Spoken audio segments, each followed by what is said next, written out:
पवार हे कमरेला किल्ली लावून फिरत असल्याची टीका सदाभाऊ खोतांनी केली आहे आणि यानंतर उलटसुलट चर्चांना पुन्हा एकदा उधाण आलंय। मात्र त्याच वेळी राष्ट्रवादीमधल्या अनेक जुन्या आठवणींना सुद्धा उजाळा मिळालाय। बघूयात याच आठवणींची एक उलटसुलट गुंफलेली माळ हलक्यात घ्या।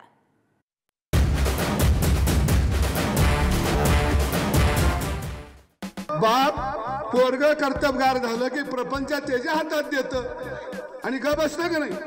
काय माझी चूक आहे? पण हे म्हातार खडूस आहे, तिजोरीची किल्ली कमराला लावून हिंडतया। एखादा माणूस नोकरीमध्ये लागला तर महाराष्ट्र सरकारमध्ये 58व्या वर्षी रिटायर होतो।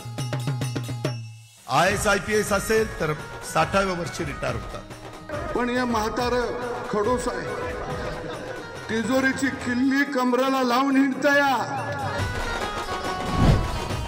राजकीय जीवनामध्ये असेल तर भाजपमध्ये 75 वर्षांनंतर रिटायर केलं जातं। अडवाणींची उदाहरण घ्या, मुरली मनोहर जोशींचं उदाहरण घ्या, कुणाचंही उदाहरण घ्या। पण हे म्हातार खडूस आहे, तिजोरीची किल्ली कमराला लावून हिंडतया। उद्याच्याला पार्टीचा अध्यक्ष जो होईल तो पवार साहेबांच्याच मार्गदर्शनाखाली काम करेल, त्याच्यापेक्षा दुसरं कुठलंही काम करणार नाही। अजित दादा किल्लीकडे बघून बघून म्हातारं झालं। काळानुरूप काही निर्णय घ्यावे लागतात आणि साहेबांच्या डोळ्यात देखत नवीन होणारा अध्यक्ष तयार झाला तर तुम्हाला का नको रे? अजित दादाच्या लक्षात आलं हे म्हातारं किल्ली देत कमराची काढत नाही। तुम्ही आशीर्वाद द्या ना, चुकलं तर सांगा ना अजित तुझं हे चुकलं म्हणून दादा आता किल्लीला लोंबकाळत म्हणताय, किल्ली तोडल्याशिवाय थांबणार नाही, कारण आता हे बाद झालं। आता जर वय जास्त झालं, 82 झालं, 83 झालं, तुम्ही कधी थांबणार आहात का नाही? तुम्ही आशीर्वाद द्या ना। मैं झुकेगा नहीं अरे अमानवी प्रपंच करून काय म्हातारा झाले प्रपंच करायचा का? आणि म्हणून दादा सुद्धा मोठ्या ताकदीनं खऱ्या अर्थानं विकासासाठी हे भारतीय जनता पक्षाबरोबर आले। ते म्हटले ठीक आहे अजित मी आता राजीनामा देतो। त्यांनी दिला, मी सांगितलं राजीनामा द्या राजीनामा द्या, तेच म्हणले मी राजीनामा देतो।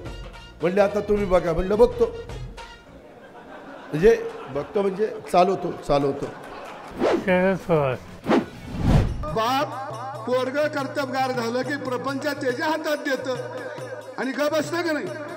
आजही माझं ते दैवत आहे, आजही माझं ते श्रद्धास्थान आहे। नाही, सदाभाऊ खोतांचा सुरुवातपासून एक स्वभाव आहे की ते अत्यंत वायफळ वळवळ करत असतात।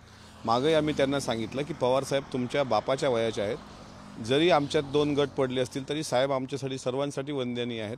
त्याच्यामुळे सदाभाऊ खोतांनी महायुतीमध्ये असताना पवारसाहेबांवर बोलताना थोडं भान ठेवून बोला। पण हे म्हातार खडूस आहे, तिजोरीची किल्ली कमराला लावून हिंडतया। एक गपरे, तुलाच फार कळतंय काय? मैं झुकेगा नहीं